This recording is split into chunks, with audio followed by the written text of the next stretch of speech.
Good morning. This is Kenneth and Heather with the Advancing Equity Coalition, here to give you a quick recap on what went down last night during the Committee of the Whole meeting where we talked about academics. Heather, how are you doing this morning? I'm good. How are you? I'm tired. I'm excited for a little break, time to spend with family, eat food, watch football, the three F's, I guess. Excited for my wife's gumbo. So yes, that I am excited for and I'm ready for. But we have an important job here today, and that is to recap the board meeting. So do you want to just give us a quick rundown of what was discussed last night and what happened? Yeah, so last night was a committee of the whole, and we started with seeing a presentation of what we would call the FAST test or the early screener that we use in our district to sort of gauge where kiddos are at and to help us sort of make individual plans for how we're gonna, teach kiddos. And so we saw that pretty quickly. And then we spent a long time learning about our literacy plan. We went from like talking about having a framework. Last night we got some real updates on the plan. We had an update on math, and learned that we are still piloting some programs because it is really challenging to pilot programs while we were in distance learning and get real sense of data. So we're extending that pilot time for looking at new math curriculum.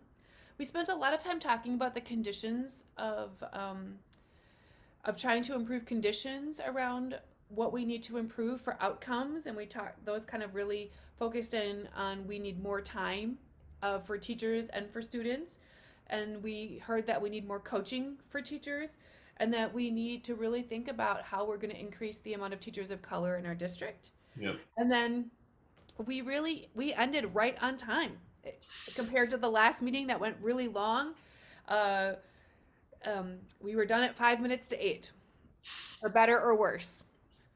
For better, for worse, for sure. And so that actually relates to my slide of the night, which is this slide around our math proficiency for second through eighth graders.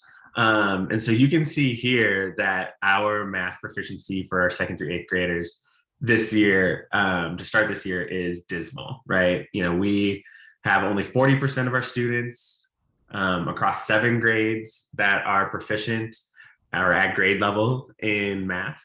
And then obviously, when you look at specific subgroups, you can see only 14% of our Black students are at grade level from second through eighth grade, 14% of our American Indian students, 17% of our Latina students, and 6% of our English language learners, 15% of our special education students, 5% for homeless students. I'm not laughing because I think this is funny. I'm laughing to stop from crying. Like, this is really, really bad and really dismal. And there's a similar slide to this for the reading data as well. And while the reading data is slightly better, it's not much better. We're looking at 1 in 4 Black students reading at grade level. And I thought, as you quickly also went over it there, just as quickly as you went over it, is as quickly as the district went over the data last night, and the board really sat and interrogated this data. And so, I don't know, Heather, what are your thoughts when you see this data again as a mother of 2 students in this district, 2 Black students in this district? What are you feeling? What do you see when you see data slides like this? Well, I mean, I have mixed emotions because I do know that one of the key parts of that early fall teaching is review, because children do forget things over the summer, right? And it's been a long process. And so if we think about like in a normal school year, you would spend those first few weeks reviewing what, like, kind of that last part, and like what did students forget, like I might know how to multiply fractions, right? But then, do I like remember every step so that I can get that answer right on a fast test? No. And so I think some part of me feels like, okay, we had more to review and we forgot more because of distance learning. So there's that part of me. And then the other part of me recognizes that, like, that how many of those kiddos came in not just needing a review so that fast test is, doesn't look so great, but maybe their spring fast screener will look better. And how many kiddos don't really know how to multiply fractions because it's not part of their makeup. So like I think this is alarm bells went off in my head last night, and I'd love to see us have something better for spring screeners.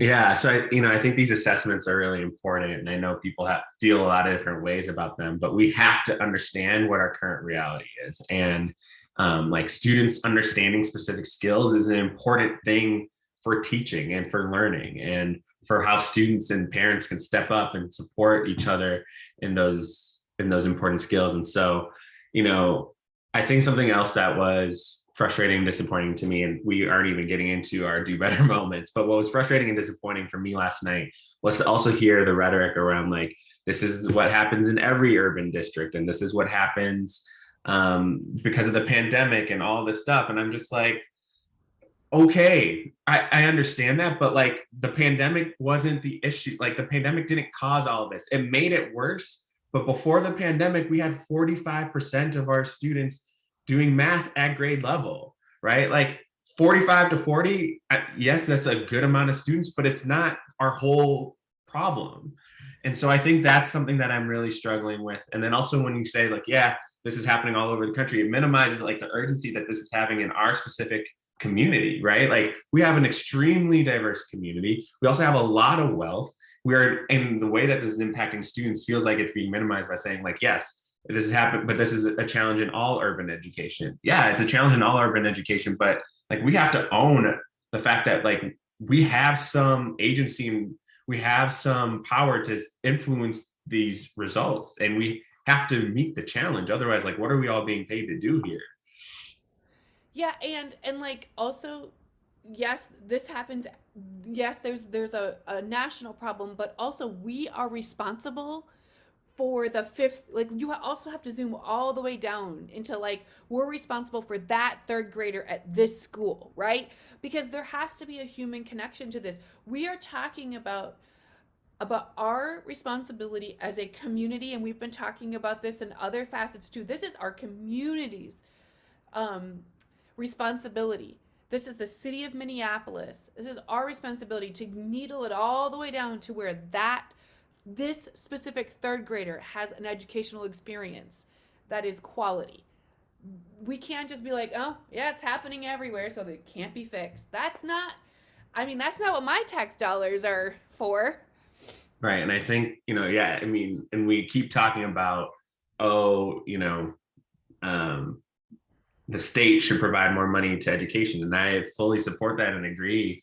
And at the same time, like you're not making a good case by saying these are the same problems that ail every urban district across the country. So, whether you put money into it or not, like, I don't know, that's frustrating to me, but we've spent enough time, going deep into that. So let's go into our do better moment and our most valuable moment. So do you want to go first? Yeah, so I'll start with my do better moment. So one key component of the new literacy plan that we saw last night was around family literacy engagement. And there were two action items that I saw underneath the family literacy engagement, and they were both report cards. And I do recognize we did see one quick slide that showed um, what was going to be different on report cards, but also I think if it's a major part of our plan, and it's talking about the word engagement. I think and I say this often, our district needs to recognize that pushing information out is not the same as engaging, right? And um we can't name a thing that we're already doing as new behavior and look and point to it as if it's going to help us get to a new solution. That was like the big undertone of the meeting last night. And so Yeah. that's my do better moment. What was yours? My do better moment, and we already kind of went into it a little bit, was the fact that the board and the district just kind of like zoomed past the data and didn't really sit in it. And I know that it's data that they're familiar with. It's not super news what the superintendent introduced, and he like said, Senior Officer Moore has been presenting this data for the last 8 years. And I think every time we do that, we minimize this and normalize this a little more. And so like the more we zoom past like the problem that we're actually facing, the more we're saying like, yeah, it's nothing new. And so here's what we're gonna do. And I think maybe what we need to do is sit in it and interrogate it. And I was really disappointed that more board members didn't speak up and like interrogate the data and bring it back to the data as they were talking. They just wanted to focus on these conditions. And again, like, how do you know what conditions to set if you don't really understand the problem? And so related to that, and I'll just go quickly into my do better, is senior officer, or sorry, Most valuable. Yeah, my most valuable moment goes to Director Ali. I thought Director Ali was one of the only board members that like really shared a reflection and some disgust around this. Like, I am not proud to be a board member when looking at this data. And that was really the biggest reaction that we got from any board member about the data. And so I just want to shout out Director Ali for naming that and saying like, this is not acceptable. So what about your do better moment? Oh, so my most valuable Sorry, moment. most That's okay. valuable. That's all right. My most valuable moment were so Director Caprini and Director Ellison both commented on sort of similar things, but in different topics, right? They talked about how can we communicate to teachers, to our community, to board members, and to parents what kids are learning in school. And I have to say, I really liked that. Director Caprini even talked about, like, could I see a video of a really great literacy class where differentiated learning is happening? Can I see? Because she said, I'm a visual learner. Can I see that? And I just have to say, I feel like, and that concept of us all understanding what our children are learning is a huge key to actual parent engagement, right? Versus another paper that I'm coming home with that is the same. If you've ever emptied backpacks, you're like, I don't know.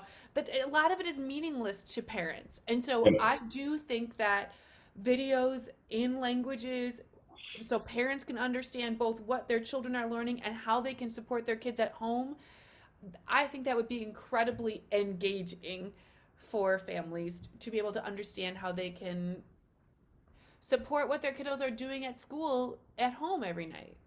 Yep. Well, that's it for our recap for last night's committee of the whole meeting. Check out our longer conversation as we dive into a couple of different themes that we pulled out from the presentation and conversation last night. Thanks for listening. Bye.